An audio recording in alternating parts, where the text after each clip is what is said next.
আজি কিয় ইমান টেনচন লৈছা দোকান দিছা নেকি এখন নহয় আজি মোবাইল নহয় নাজানে নেকি ও 7 তাৰিখ নহয় ব্লেকআউট ডে আজি ব্লেকআউট ডে আছে 10টা পৰা 10:30 লৈ পিছে এইবোৰ কি বাৰু দেখুৱাচোন তুমি কি মানে বুজাই পৰা বাৰু কি মানে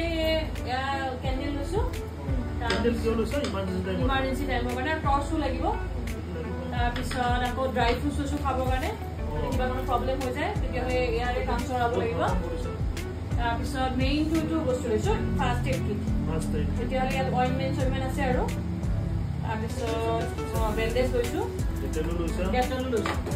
লৈছো তাৰ পিছত আৰু মোবাইলৰ চাৰ্জাৰ আৰু মোবাইলত পুৰা ফুল চাৰ্জ কৰি লৈছো ঠিক আছে নে তাৰপিছত আৰু মেইন লৈছো মেইন ইনগ্ৰেডিয়েন্টছ পানীটো লৈছো পানী লাগিব নহয় পানীহে বেছি ল'লা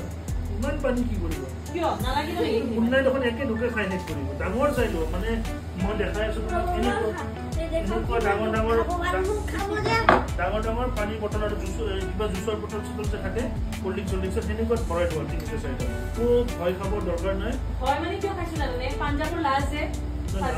লাগে অৱশ্যে আৰু বাকী মানুহৰ কাৰণে ভয় লাগে কিন্তু তথাপিও চৰকাৰেতো গাইডলাইনছ দিছে একো ভয় খাব দৰকাৰ নাই যিখিনি ল'ব লাগে ব্যৱস্থা লৈ আছে আমাৰ ইণ্ডিয়ান আৰ্মি বা আমাৰ চৰকাৰে আৰু আমিতো মোদীজীক ছাপোৰ্ট কৰোঁৱে আমি গতিকে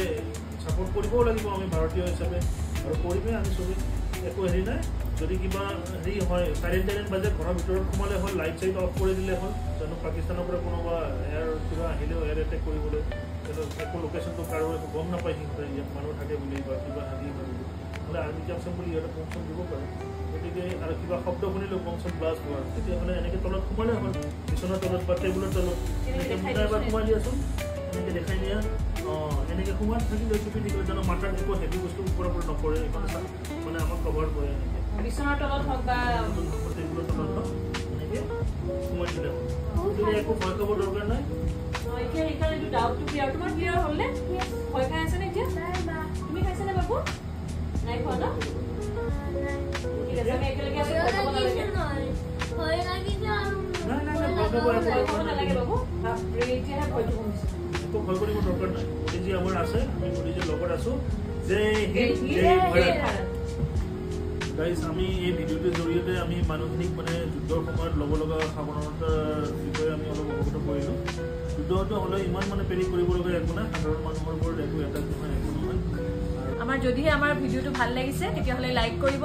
ছাবস্ক্ৰাইব কৰিব আৰু আপোনালোকে কমেণ্টছ এটা দিব আৰু কেনেকুৱা লাগিল ঠিক আছে আজিলৈ বাই টেক কেয়াৰ